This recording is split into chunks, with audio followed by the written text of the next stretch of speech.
Bonjour, nous sommes les gentilshommes autour de cette table. Salut Dan. Salut Pascal, salut Connie. Salut Dan, salut Pascal. Bienvenue dans ce nouvel épisode du podcast qui s'intéresse aux relations entre les hommes et les femmes. Donc à chaque épisode, on invite une femme pour lui poser des questions que d'habitude, nous, on se pose tout bas entre nous. Et on se dit que pour faire avancer le débat, c'est plus intéressant d'en parler avec les personnes concernées. Donc l'épisode du jour, on va s'intéresser aux rencontres virtuelles. On va revenir sur le sujet des rencontres virtuelles puisque c'est un sujet qu'on avait déjà abordé dans nos premiers épisodes. Vous pouvez tout à fait aller le réécouter. C'était avec Yudi. Et donc aujourd'hui, nous avons comme invité Eugénie. Salut Eugénie. Salut les garçons. Bonjour Eugénie. Alors, qui es-tu ? Alors je m'appelle Eugénie, j'ai 35 ans, j'habite en banlieue et je suis maman d'une petite fille qui a 5 ans que j'ai en garde alternée. Garde alternée, ça veut dire une semaine sur deux ? C'est ça. D'accord. Eugénie, donc tu pratiques les rencontres virtuelles. Pour ceux qui ne sont pas très familiarisés avec les rencontres virtuelles, comme moi, est-ce que tu peux nous expliquer la différence entre une rencontre virtuelle et une rencontre réelle ? Alors après, comment te dire ? Les rencontres réelles, moi c'est quelque chose que je pratique pas du tout. En fait, je suis tellement timide. Je suis pas du tout une séductrice, je suis pas du tout une dragueuse. Donc moi, les applications de rencontres, c'est quelque chose qui a été fait sur mesure pour moi. Ça m'aide beaucoup à pouvoir rencontrer des mecs qui ont la même optique, forcément, de rencontrer quelqu'un. Et il y en a beaucoup qui critiquent les applications. Et moi, je suis super contente que ça existe. Alors. Oui, Ouais. Tu utilises la machine pour rencontrer des gens, mais à un moment, tu vas pas se rencontrer. Ah là, oui. D'accord, Oui. ça sert à briser la timidité et à C'est briser la C'est glace. ça. Et du coup, quand on se voit, on sait on sait pourquoi on se voit. Après, il y a des fois, ça dépend. Ouais. Alors, du coup, pourquoi on se voit ? Et quelle est cette optique dont tu parles ? Non, mais parce que du coup, pourquoi on se voit ? Moi, en fait, je me suis inscrite pour rencontrer des gens. Lequel tu utilises ? Tu es inscrite sur quoi ? Un J'ai peu, un petit peu, en fait, T'as testé les différentes apps ? Ouais, en fait, en 3 ans, j'ai commencé avec Tinder. J'ai téléchargé après Happen, qui fonctionne bien quand on est dans une grande ville. Je pense que quand on habite dans un petit patelin, c'est différent. Happen, c'est celle qui dit vous avez croisé quelqu'un, C'est il ça. habite au 2e étage au-dessus de chez vous, C'est et ça. c'est potentiellement un tueur en Dans série. le métro, souvent, quoi. C'est Voilà. Ça. En fait, tu as un rayon de 250 mètres et la personne qui est inscrite sur Happen. Elle apparaît devant toi, quoi. Enfin, voilà, sur ton app, quoi. Voilà, t'as le profil qui va. Il y a sa photo aussi ? Ouais. Bah oui, si elle a un profil, ouais. Ça ou ses photos avec un petit texte explicatif, etc. Donc c'est plus ou moins la même chose que Tinder, sauf que c'est vraiment encore plus géolocalisé par rapport aux endroits où tu te balades. En fait, Tinder, tu peux modifier Comment dire ? Tu peux modifier la zone. Ouais, la zone, c'est-à-dire tu peux dire étendre, 20 km, machin. 20 km, quelque chose comme ça. Ouais. Et là, c'est que 250 Ce mètres. sont uniquement des personnes que tu croises. Ok. Ça veut dire que si je commence à avoir une aventure avec quelqu'un qui habite à 250 mètres de chez moi, quand cette histoire va se terminer, elle va toujours habiter à 250 mètres de chez moi. Donc, C'est tu vas avoir l'enfer. tout le temps sur Happen. Attends, non, c'est pas En fait, ça. Pascal n'est pas du tout un homme Happen, c'est un Tinder. C'est ça. Le truc, c'est que c'est les gens que tu croises, donc il peut habiter très loin de chez toi. Et si tu les croises dans le métro, bien sûr. sûr. Tu le croises dans le métro n'importe où. À Châtelet, par exemple. À 4 km de chez toi, ou à Châtelet, mais qui est à 4 km de chez toi, il peut ne pas habiter à côté de chez toi, en fait. Oui, ça peut être aussi un touriste. Alors, en Ou fait, un touriste, ouais, Ah exactement. non, mais je comprends très pas alors. intéressant. Du coup, je comprends Mais pas si, l'application. Est-ce que ça marche sur cette idée que ça peut être n'importe qui, que tu as croisé quelqu'un, cette idée un peu romantique là. Mais bien sûr. Tu as croisé quelqu'un dans ta vie, tu ne sais pas que c'est lui, tu l'as croisé, tu savais pas que c'était lui, et en fait, ça sera lui. Peut-être, ouais. C'est ça marche sur ce truc-là. Oui, ça peut être ton voisin, comme ça peut être quelqu'un qui travaille à côté de chez toi. Ou, Non, parce que le truc que je sens, moi, c'est qu'il y a la question du hasard dedans. C'est-à-dire que si tu ne l'as pas croisé, il ne rentre pas dans ta vie. Tandis que Tinder, c'est bêtement géolocalisé, il habite à côté de chez toi, ça va être plus rapide pour coucher ensemble parce qu'il est juste à côté. Mais Tinder, c'est vraiment aussi. Après, c'est tout un algorithme. Alors, je connais pas exactement les détails, mais je pense que c'est. Déjà, il y a tellement de monde sur Tinder, c'est beaucoup de hasard. Et après, c'est cet algorithme de se dire, tiens, t'es pas trop loin de chez moi, ou t'es dans le range du nombre de kilomètres que t'as dit, que ça soit 1 kilomètre, 5, 50. Si je me trompe pas, Tinder, si tu payes, tu peux te trouver à Dubaï et tu peux aussi pouvoir matcher des filles qui sont sur Paris. En fait, tu peux regarder, en effet, tu peux dire, tu peux définir ton lieu comme tu veux, même si c'est pas celui où tu es. Donc, en disant, par exemple, je suis à Londres. Si tu as prévu, par exemple, d'aller à Londres dans 2 semaines, tu te dis, bah tiens, je vais déjà essayer de matcher. Tu peux faire ça, ouais. Mais juste pour revenir, parce que là, on a parlé de Tinder et d'Appen, et tu as essayé d'autres apps. Alors, dis-nous un peu. J'ai essayé Bumble. Ouais, c'est quoi ça? Tinder et qui ressemble à. Je connais pas. En fait, pareil que sur Tinder, donc tu as des profils qu'on te propose, soit tu acceptes sur la droite et tu supprimes sur la gauche.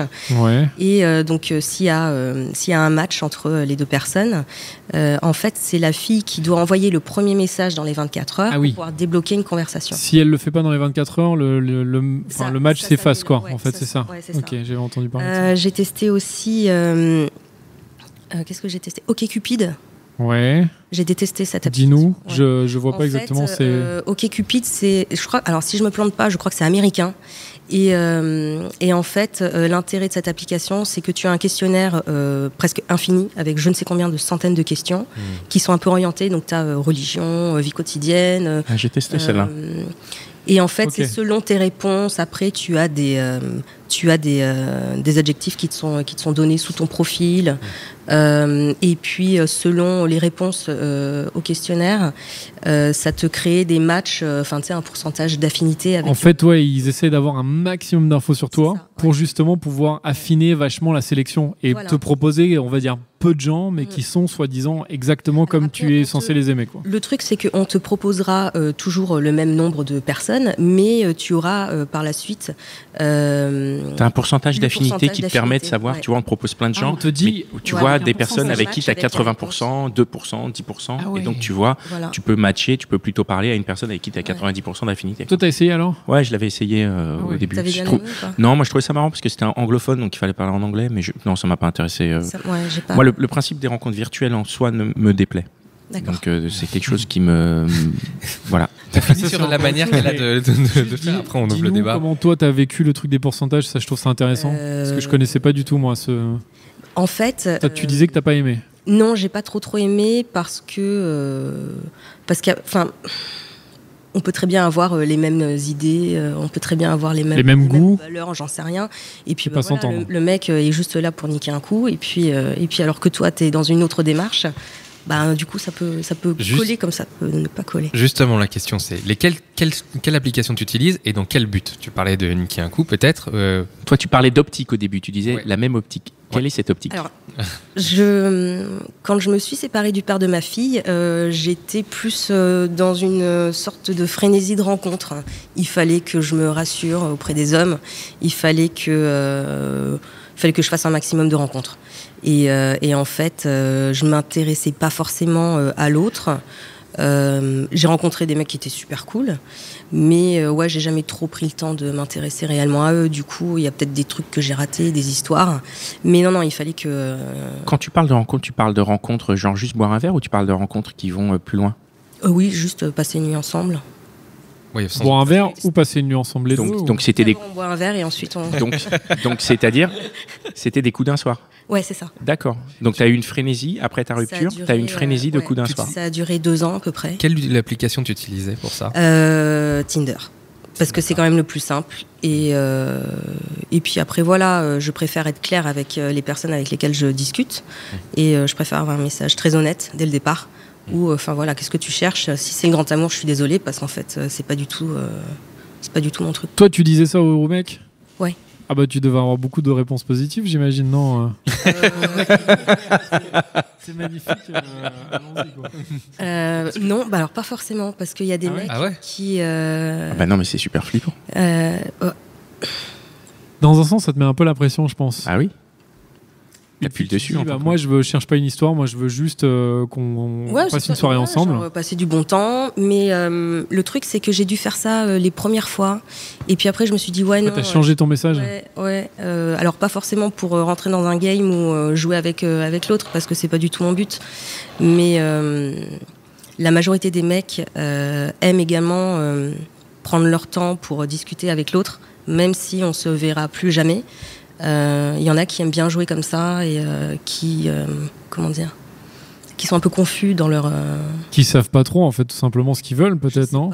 Mais ouais. Alors peut-être qu'ils savent, clair, mais en fait. c'est pas très clair pour eux. Ouais. Et la majorité des mecs sont comme ça. J'ai pas très bien compris, pardon, ils sont pas clairs sur quoi? Sur le message, en gros, c'est je vais juste, on va juste coucher ensemble une fois et puis ensuite je donnerai plus jamais de mes nouvelles. Mais je pense qu'ils le savent. Enfin, toi aussi, tu penses qu'ils le savent pas en fait, ou ils en sont pas conscients? Je sais pas, mais du coup, c'est toujours le mystère.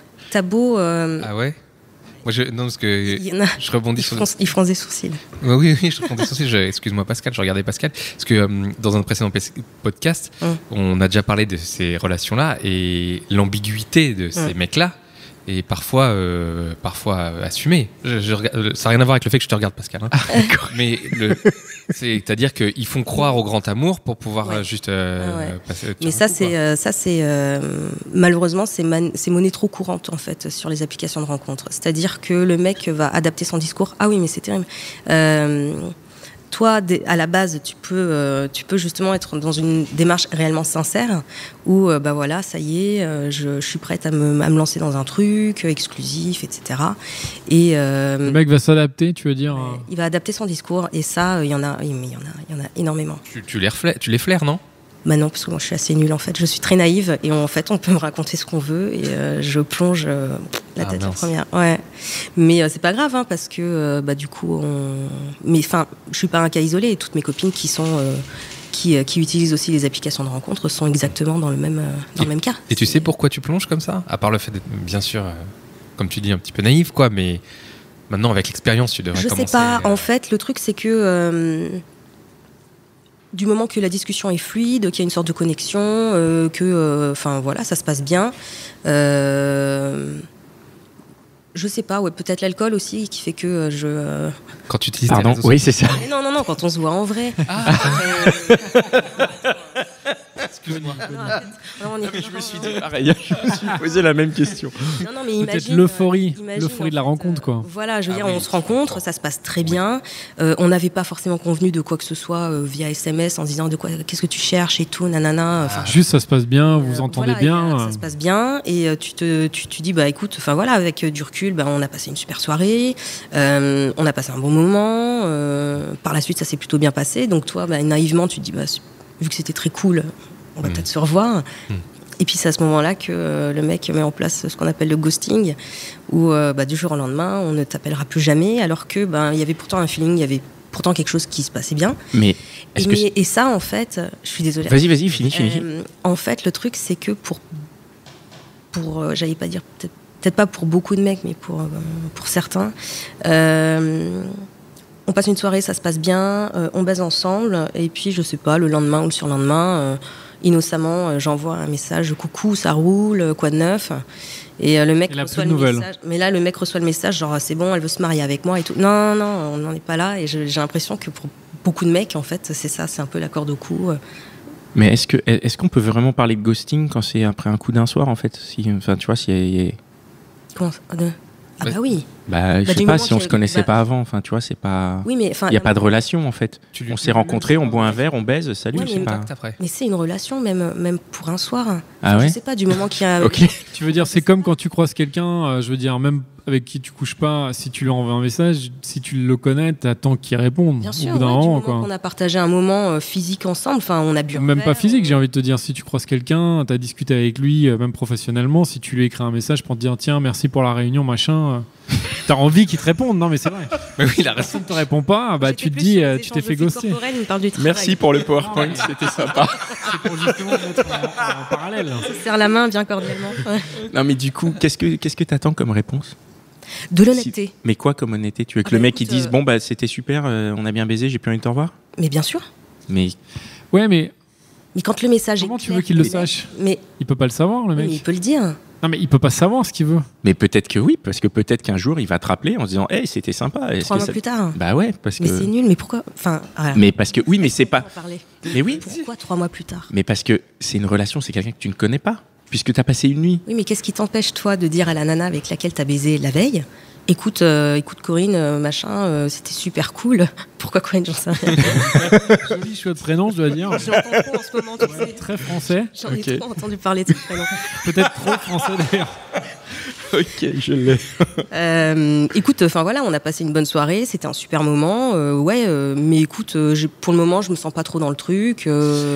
Pourquoi ne Alors moi, j'ai une proposition de réponse. C'est parce qu'on est justement dans les relations virtuelles et que dans la communication virtuelle, c'est étrange, mais l'interruption de communication se fait comme ça, quoi. Et effectivement, c'est pas parce que tu m'as posé une question sur un message que je dois y répondre. Et je pense qu'il y a vraiment beaucoup de communications virtuelles qui sont comme ça et n'ont pas de sortie, en fait.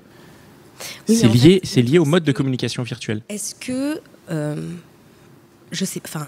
C'est-à-dire, il y a plein de conversations avec des gens où même nous, regarde, quand nous, on communique sur notre WhatsApp, on se dit pas « salut, à la prochaine ». On arrête la conversation, le sujet est fini, et puis 3 jours après, on revient sur un truc. Parce que Eugénie, là, elle attend une réponse. Avec une femme avec laquelle tu as partagé un moment très intime. Oui, mais est-ce que c'est un moment si intime que ça, si tu en partages plein avec plein d'autres gens tout le temps, puisque t'es... Non, mais je parle pas de toi, je parle de... Non, mais je pose juste la question. Mais en fait, là, j'ai en face de moi je pose juste la question. Genre de mec, Profites-en. Alors, moi, je suis le genre de mec qui ne répond pas. Tu vas avoir des réponses. Tu vas avoir des réponses. Défoncer déjà. Et c'est d'ailleurs pour ça, peut-être, que je ne suis pas sur toutes ces applis. Effectivement, oui, probablement. C'est une question de respect, d'honnêteté, de transparence. Quand tu envoies... je sais pas... Quand tu partages un moment intime, quand tu couches avec la nana et que le lendemain, la nana veut juste te dire coucou, merci pour la veille, c'était super cool, j'ai hâte de te revoir. Tu réponds rien, toi ? Ah non, moi je réponds, c'était sympa, salut quoi. Là, t'as failli te faire casser la gueule en plus. Par contre, je ne répondrai pas, ceci était mon dernier message, j'ai plus envie de baiser avec toi. Je répondrai jamais ça. Ouais, mais si la fille est également dans le même mood... Ouais. Oui, il y en a qui répondent pas du tout. Je trouve. Après voilà, moi c'est ma façon de fonctionner. Je suis comme ça. Je préfère avoir un message vraiment clair, honnête, en disant écoute.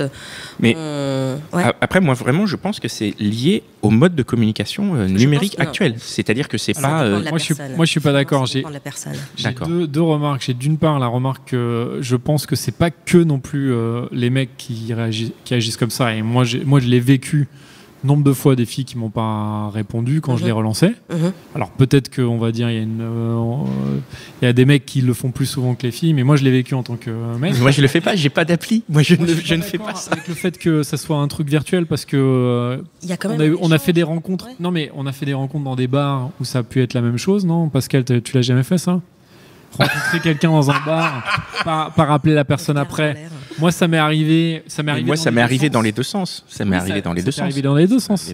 Donc, c'est pas que quelque chose virtuel de Tinder ou de machin. Ouais, tu as raison. Troisième remarque par rapport à Eugénie, c'est que pour citer Woody Allen, je crois, c'est une non-réponse est aussi une réponse. Après Woody Allen. on va pas se référer à Woody Allen est super bizarre en plus. Oui, c'est vrai que c'est peut-être pas la bonne personne, mais non, mais ce que je veux dire, c'est que si la personne ne répond pas, moi c'est toujours ce que je me suis dit. Si la personne en face ne répond pas, c'est qu'elle me répond pas. Donc je veux dire, c'est sa réponse. C'est qu'elle a pas envie de me répondre. Mais je suis dans l'hypercommunication. Même si c'est un manque de respect, je suis d'accord. C'est un manque de dans un sens, c'est moi je me suis senti pas respecté quoi. Bien sûr. C'est blessant. Mais c'est vrai que dans un sens, tu te dis c'est son choix à elle de communiquer. Quand tu es en face, qu'est-ce que tu veux trouver comme réponse à ce qui est manifestement, même si toi, effectivement, quand tu l'envoies, tu te dis oui, je mets pas la corde au cou, machin, et je comprends. Mais quand tu reçois le truc, tu dois dire c'est bon, lâche-moi. Enfin, tu vois, on n'a pas signé ensemble, c'est bon. J'imagine, je pratique pas ça. Elle va sortir le fusil là.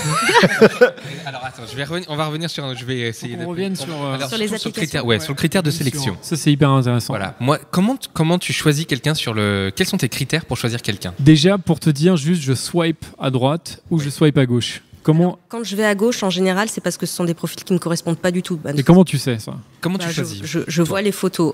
Donc c'est vraiment la photo. Par exemple, si sur 5 photos, j'ai 5 selfies, c'est quelque chose qui va pas me plaire. Mais tu voudrais quoi comme photo? Des photos de son chien, des photos de... Non, mais qu'est-ce qui te plaît alors? Qu'est-ce que j'aime bien? En fait, physiquement, il n'y a pas de... J'ai aucun critère. C'est plus, je suis plus attirée par des photos qui me racontent quelque chose. Une situation, ou je sais pas, voilà. Moi, j'aime un mec qui boit de l'alcool, qui fume, qui sort, qui aime vivre, qui mange. Faut que ça se traduise. Donc, une photo au restaurant, quoi. Une photo au restaurant, une photo dans un bar. Et sur ces photos, qu'est-ce qu'il y a comme point vraiment positif? Est-ce qu'il y a des trucs négatifs? Et si il y a un truc négatif, est-ce que c'est éliminatoire? Qu'est-ce qui est éliminatoire? Qu'est-ce qui l'est pas, par exemple? Ce qui est éliminatoire, c'est les animaux. Moi, j'aime pas quand un mec pose avec un dauphin, un tigre ou ce genre de. Ah oui. Non mais attends, c'est quand même pas commun, rassure-moi. Je veux dire, moi j'ai pas de photo de moi avec un tigre. Si demain je me crée un compte sur une appli, je vais avoir du mal. Toi, tu tombes beaucoup. Il y a beaucoup de gens qui posent avec des dauphins. Tu sais, quand tu vas au Marineland, machin et tout, il y en a qui prennent des photos avec les dauphins. Pourquoi ça te plaît pas? Parce que moi, je respecte beaucoup les animaux, c'est quelque chose qui me touche énormément. Tu as bien raison. Et les mecs qui posent avec des tigres. Mais ça, c'est dans les réserves, je sais pas où. Ouais, bien sûr. Ça, c'est un truc. D'accord. Je peux pas ça. C'est vrai qu'il y a une tendance sur Facebook comme ça. Mais en même temps, le mec qui pose avec un tigre en Thaïlande, ça veut dire qu'il voyage. Du coup, c'est. Ouais, enfin. Non. Et tu préfères qu'il voyage d'une autre façon, quoi. Ouais, je préfère qu'il voyage en Normandie. Les mecs qui posent avec leur bagnole et tout, il y en a? Oui, il y en a beaucoup. Ça te plaît, ça te... Non plus. Même quelle que soit la voiture. Le mec qui est en costume cravate, qui étale un peu, enfin qui est genre au Nikki Beach, machin et tout, ça m'attire pas du tout non plus. T'as l'impression, selon tes critères, toi, qu'il se la raconte pas trop quand même. Pas du tout. Ah ouais, moi j'aime à la cool, quoi. J'aime pas non plus les ultra sportifs, ça me fait peur. Ah oui, les mecs qui posent en mode musclé, ou genre de la salle de sport. Je cours, j'ai fait du trekking ou je sais pas quoi. Mais le mec qui va poster, voilà, c'est je fais de l'escalade, je fais du vélo et puis je suis à la neige et puis moi ça me fatigue parce que j'ai pas du tout ce rythme de vie et je dis genre wow, je vais pas suivre quoi. Non mais je vais le faire chier et moi je vais me faire chier. En fait, si je résume, ça c'est parce que tu cherches une relation. Quand tu dis on va se faire chier. Parce que la question qui vient après. Non, parce qu'en fait, j'ai pas du tout les mêmes centres d'intérêt. Si vraiment le sport, c'est quelque chose qui. Et si on va boire un verre ensemble et que, je suis désolée, moi je prends un verre de vin et je fume des Marlboro, le mec, ça se trouve, il va pas boire d'alcool, il supporte pas le tabac, donc déjà rien que ça. Et je suis tombée sur un non-fumeur qui était très agressif. Ouais. Ah, il voulait pas que tu fumes? Oui. Ah ouais. Ça veut dire que dès le moment où tu swipes, tu te projettes quand même dans une relation. Même... Je me projette déjà au premier rendez-vous où je me dis qu'est-ce qu'on va pouvoir se dire. Ouais. Et alors le mec qui, je sais pas qui, le trop de selfies, trop sérieux, trop où le mec ne sourit pas, y a pas de vie en fait. Et ça c'est quelque chose que je. Et alors si on parlait un peu statistique par rapport aux personnes que tu sélectionnes, il y en a combien qui vont bien par rapport aux critères que tu t'es donnés? C'est-à-dire, tu te dis, lui, il a l'air bien, lui, il a l'air bien, lui, il a l'air bien. Est-ce qu'ils sont vraiment bien? Combien il y en a qui sont vraiment à ton goût? Pas beaucoup. Pas beaucoup parce qu'après. C'est 1 sur 10 ou 1 sur 5? Je sais pas, peut-être sur 10, il y en aura 4 ou avec lesquels ça va vraiment coller. C'est pas mal. Et, oui, c'est pas mal. Ouais. Mais après, il y en a qui ne répondent pas aux messages. Donc, il y en a beaucoup, ça? Ouais, il y en a beaucoup. Ah ouais? Et à ton avis, pourquoi ils répondent pas?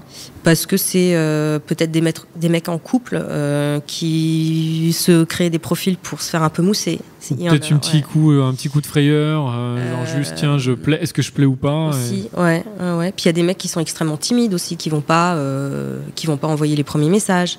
Il y a des mecs, c'est juste pour tester comme ça, et puis il y en a. Enfin voilà, il y a plein de raisons pour lesquelles il y a des mecs qui répondent pas aux messages. D'accord, ouais. Mais non, et puis après il y a la première rencontre où là c'est différent des écrits quoi. Juste une question, est-ce que donc tu parlais des photos, est-ce que tu sais il y a toujours un petit texte? Alors si on prend Tinder, mais je pense que pour pas mal d'autres apps, il y a du Est-ce que tu lis ce texte? Toujours. Est-ce qu'il est important? Toujours. OK, c'est quoi pour toi un bon texte? Est-ce que c'est un texte qui me fait rire en fait. Ah ok, ouais. L'humour. On a une de plus. Ouais, mais sauf que là, c'est extrêmement difficile. Enfin, pour extrêmement faire rire. Non, faire rire avec la phrase qui est sous ta photo Tinder, c'est mission impossible. Donc dis-nous, qu'est-ce qui t'a fait marrer? Tu te rappelles y a des mecs qui... des trucs complètement absurdes et qui moi me font rire quoi. Mais le classique Carpe Diem ou la suite de Smiley ou il y a des trucs comme ça qui me font fuir parce que je trouve pas ça très pertinent en fait. D'accord, mais t'as pas de conseils à donner à nos auditeurs masculins? Qu'est-ce qu'ils pourraient mettre comme bonne phrase d'accroche? Enfin pas exactement, mais c'est quoi? C'est une blague de Toto? Je sais pas moi. Les meilleurs ou je sais pas mais non mais tu vois regarde si tu mets une blague de je sais pas de Gad Elmaleh, tu mets ça dans ta bio d'un côté c'est marrant mais en même temps mais si c'est une blague marrante Oui, c'est une blague marrante, pourquoi pas. Mais en même temps, tu vois, tu dis c'est ringard. Donc qu'est-ce qui est marrant en fait? C'est ça qui est. L'humour, c'est tellement vaste. C'est tellement subjectif en fait. Mais c'est ça, c'est tellement subjectif. Moi, tu vois, je mettrais un truc drôle, par exemple, si. Mais ça se trouve, ça va pas me faire rire. Mais voilà, c'est ça. Moi, quelque chose qui va me faire hurler de rire. Nous, ouais. Non, ou peut-être, mais peut-être que tu vas trouver hyper drôle un truc qu'un mec a écrit au premier degré. Parce que souvent, le premier degré, c'est drôle. Tu vois. Je veux dire, un mec qui pose devant son Audi A3 rouge, comme ça, tu vois, ça peut être super drôle. Ah oui. Et on tourne autour du pot depuis tout à l'heure. Qu'est-ce que tu vas chercher sur ces réseaux? Qu'est-ce que tu vas chercher? Tu vas chercher l'amour, une relation? Tu vas chercher avant, c'est. Ouais. Tu nous as dit que pour se souvenir que tu es mère célibataire et que tu es sortie d'une histoire avec la mère, avec le père de ta fille. Qu'est-ce que tu cherches? Dans un premier temps, c'était surtout multiplier les rencontres. Avec ou sans lendemain, peu importe. Je voulais pas ce qu'on appelle relation sans prise de tête. Je voulais pas quelque chose d'exclusif. J'étais plus dans le... C'était ça, c'était plus un moment où j'avais besoin de me sentir rassurée. Je voulais rencontrer pas beaucoup de personnes. Et puis là maintenant... Qu'est-ce qui te rassure? En quoi ça t'a rassuré? En fait, moi je suis restée 10 ans avec quelqu'un qui me disait jamais... que j'étais jolie ou qui m'aimait, donc c'est un peu frustrant. Et là, tu as eu des gens qui t'ont dit qu'est-ce qu'ils t'ont dit pour te rassurer? Qui t'a rassuré? On me rassurait sur, je sais pas, mon physique ou parce que du coup, moi, j'ai pas du tout confiance en moi. C'est pour ça que je suis pas une séductrice ou une dragueuse. Et voilà. Enfin, moi, quand je suis face à un homme qui me fait des compliments, forcément, ça me fait vachement plaisir. Donc, pas comme n'importe quelle nana. Même le fait que ce soit un peu artificiel et virtuel au départ et un petit peu éphémère, je vais dire. C'est ça en fait. Non, c'est juste une question. Non, c'est oui, ça fait plaisir quand même. Bien sûr. À qui ça ne ferait pas. Non, mais ce que je veux dire. Je pense que ça passe assez rapidement dans le réel quand même, parce que c'est lors de la rencontre aussi que tu as un échange. Oui, je pensais à ça. Je te parle vraiment, c'est quand on commence à écrire et lors de la rencontre surtout. Ouais. Mais donc tu es rassuré par un type que tu connais pas, qui vient, qui te dit ouais, t'es super machin, qui va coucher avec toi et ne plus répondre à tes SMS. Ça, c'est plus rassurant. Ça, c'est rassurant. Ah mais j'ai énormément souffert pendant cette période, pendant ces 2 premières années de célibat, parce que du coup moi je sortais de 10 ans de relation. Ouais. J'avais je sais pas 31, 32 ans, donc complètement novice. Enfin voilà, moi les trentenaires je les connaissais pas, donc les comportements des hommes, je savais pas du tout à quoi. Et qu'est-ce qui, du point de vue des relations, des rencontres virtuelles, qu'est-ce qui t'a fait du mal comme ça? Les non, tu vois, je te regarde. Les non-réponses. Regarde Pascal. Je veux bien endosser ce rôle pour la conversation. Ouais. Ce qui est blessant, c'est les non-réponses. Ce qui est très blessant, c'est que il peut exister. Enfin, moi, je suis tombée sur des mecs où pendant des semaines et des mois, ils vont être quotidiennement à m'envoyer des messages dès le matin jusqu'au soir. Même le mec va me demander ça va, t'as bien mangé? D'habitude, moi, c'est ma mère qui me pose ces questions. Ouais. Et du coup, j'en veux un petit peu à ce genre de profil où en fait le gars va travailler pendant des jours, des semaines, des mois. On va se voir, on va baiser ensemble. Et après, au revoir quoi. Et après, salut, bye bye. Et tu n'auras plus jamais de mes nouvelles parce que j'ai eu ce que je voulais. Et ça, tu t'y attendais pas? Mais qui peut s'attendre à ça? Moi, je sais que sur les relations virtuelles, sur les réseaux, ce genre de truc-là, c'est un repère à mec chelou, quoi. Alors que du coup, si dès le départ, le mec me dit... tu sais quoi, en fait, tu me plais... allons-y, quoi. Ouais. Écoute, on boit un verre, si ça va, on baise ensemble, et puis on... Mais parce que ça marche pas.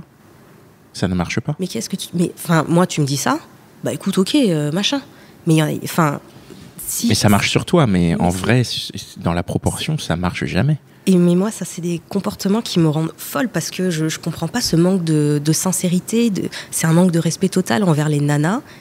Mais il y a des mecs, je pense aussi qu'il y a des femmes qui ont ce petit truc. Je les défends pas, qu'on s'entende bien. Je confronte. C'est vraiment un comportement. Je comprends. Moi, je l'ai vécu avec 2 ou 3 personnes. Je l'ai vécu, mais je suis pas la seule. Je suis pas du tout un cas isolé. C'est que ça arrive à toutes mes copines. C'est-à-dire que le mec sent la faille de la nana. Ou sinon, si dès le départ, la nana aussi, elle a un discours genre, non, moi, je veux pas m'attacher et tout. Du coup, il va rentrer dans le truc. En fait, ils te disent ce que tu veux entendre, quoi. Ouais. Et ça, il y a des mecs comme ça, des petits gamers, des challengers qui, c'est leur sport, quoi. Ouais, moi, ce que je comprends, c'est aussi que tu sors 10 ans de couple. Et pour prendre un petit peu le point de vue de Jenny, moi là aujourd'hui je me dis ça fait 12 ans, 13 ans que je suis en couple. Si tu sors de ce couple là, je sors de ce truc, mais tu tombes dans la jungle et tu connais pas les codes. Et moi j'ai été perdue pendant. D'accord, ok. Alors maintenant que tu connais les codes, comment ça se passe? Alors maintenant, je me rapproche de personnes qui me ressemblent. C'est-à-dire je suis une hypersensible. Donc il faut que le mec il ait une sensibilité exacerbée, il faut qu'il accepte également sa part de féminité, parce que pour moi c'est très important, il faut que ce soit un féministe également, et il faut qu'on ait un maximum de centres d'intérêt. Tu le vois sur le profil ça? Non, ça je le vois. Ça tu le vois au premier rendez-vous? Même un petit peu avant, même quand je prends le temps de discuter. De discuter par message. Voilà, alors justement, de façon très concrète, tu likes son profil, machin, enfin je veux dire, vous parlez, il répond, prenons ce cas de figure-là. Combien de temps vous parlez avant d'envisager un café ou un machin? Alors, en fait, et qu'est-ce que vous envisagez comme rendez-vous? En fait, ça dépend. Je peux donner rendez-vous à un mec au bout de 2 heures de discussion. Ça dépend. Si je suis libre. Et si ça se passe bien, si la discussion est fluide. C'est ça que tu veux dire? Via SMS? Ouais, via SMS, bien sûr, ou via l'app. On match ensemble à 15h et puis à 18h30. Vous discutez, machin. Puis à 18h30, on se dit, bon, écoute, on va arrêter les messages et puis on va boire un café tout de suite. Prenons un café, quoi. Ouais. Ça m'est arrivé. Et puis des fois, en général, c'est 2-3 jours. Ok, donc c'est rapide quand même. Et c'est quoi? C'est café, drink, le soir? Apéro, moi. Ouais. Apéro, quoi. Donc bière de 19h. C'est ça. Après, after work, quoi, un peu, quoi. C'est ça, ouais. Mais parce qu'en fait, j'aime bien prévoir quelque chose après, avec mes amis. Ouais. Au cas où la rencontre se passe pas top, j'ai quelque chose de prévu. Ouais, c'est mortel. Et au cas où ça se passe bien, je peux décommander avec mes potos, et puis voilà. Alors maintenant, si tu cherches des gens qui te ressemblent, ça veut dire que tu envisages une relation plus solide derrière. Alors, après, le truc, c'est que moi, j'ai été en couple pendant longtemps, j'ai acheté un appartement, j'ai eu j'ai eu un enfant, on était pacsés. La vie de couple, je sais ce que c'est. Et c'est quelque chose, en fait, que je veux plus... Enfin, j'envisage pas partager mon appartement, me marier et avoir de nouveau un enfant. Donc, en fait, je suis dans une démarche un peu spéciale où il y a un certain profil qui me correspondrait, c'est le papa célibataire, avec, si possible, les mêmes... Qui lui-même arrive avec un gamin aussi, quoi. Ce serait l'idéal. Ouais. Les mêmes semaines avec les mêmes semaines de garde. Ah, ouais. Où on puisse avoir des week-ends en commun, etc. Mais oui, c'est top ça. Moi, j'ai un pote qui a ça, qui lui-même a des gamins. Il a rencontré une fille qui a des gamins aussi. Et du coup, ils se sont arrangés pour avoir les mêmes semaines. Donc, ils ont tous les gamins pendant une semaine. Mais ça, dans l'idéal. Du coup, ils en ont à fond. C'est parfait. Après, pendant une semaine, ils sont à la cool. Dans l'idéal. Ils sont free pendant une semaine. Donc, ils sont refaits, quoi. Ouais. Bah, écoute, nous te le souhaitons.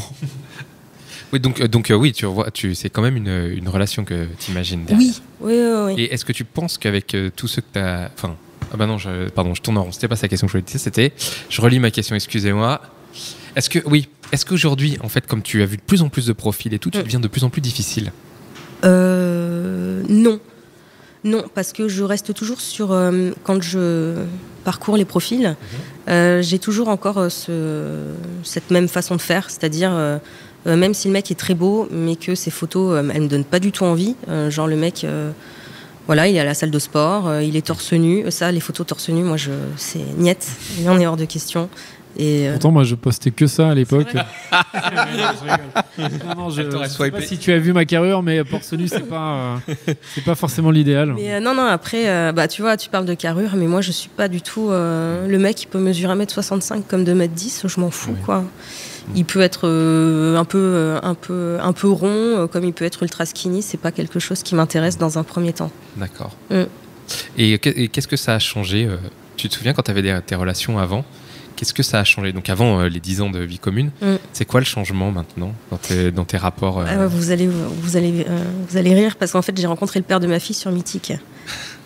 Tout au début de... Bah oui, en fait, C'était quoi, en 2005, un truc comme ça? Ouais, c'est ça, 2005-2006. Oui, c'était au début de Mythique, je crois. Enfin, plus ou moins, quoi. J'ai même commencé à faire des rencontres via Caramel dans les années 90, dans les débuts d'Internet. Donc, tu vois, moi, je suis...